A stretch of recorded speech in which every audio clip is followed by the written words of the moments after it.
Na saa chache tu baada ya waziri wa hazina ya kitaifa John Mbadi kusoma makadirio ya bajeti ya mwaka wa 2025-26 bungeni, Wakenya wamejitokeza na kutoa hisia zao wakitumai kuwa watapata afueni kutokana na gharama ya juu ya maisha na kutaka serikali kushughulikia changamoto zinazokumba sekta ya elimu na afya.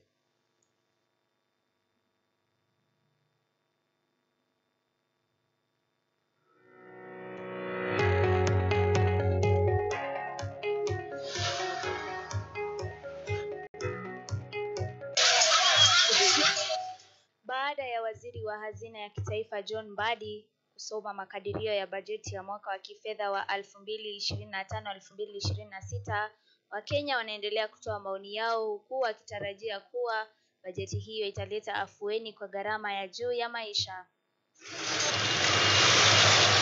Wanadai kuwa huduma nyingi hazipatikani hospitalini, huku migomo ya wahudumu wa afya kutokana na malipo duni ikisababisha mateso na vifo vya raia. Wanatumai kuwa bajeti itatatua changamoto hiyo. Kwa hiyo budget nataka washughulikie sana mambo ya health. Kwa sababu kumekuwa na shida ya migomo ya nurses, migomo ya madaktari, unasikia hata interns wanagoma. Na imekuwa issue kubwa kwa sababu the service industry health industry haiendi vizuri.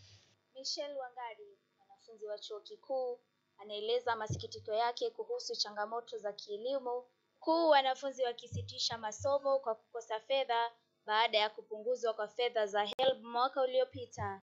Anatarajia serikali itatafuta suluhu la kudumu. Ningependa walipe walimu na madaktari on time, ndio kuache kukua na strikes, watu waache kukufa ovyo ovyo na strikes ziishe.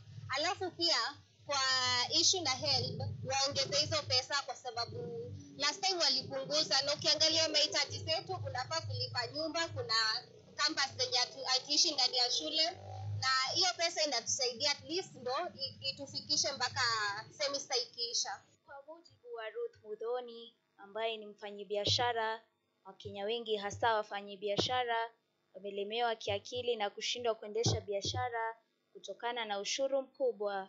Baadhi yao hata wanashindwa kupata mkate wa kila siku, huku akitumai serikali itapunguza gharama ya maisha kuboresha hali zao. Natarajia at least serikali itaweza kutuangalilia mabona taxes, ushuru, kwa sababu kusema ukweli saa hizi hakuna cash flow, biashara ziko chini, kuna a lot of taxes, unataxiwa hapa, hata kuanzisha hiyo biashara kidogo na kuiendeleza bado unapata ni shida, ni taabu kidogo.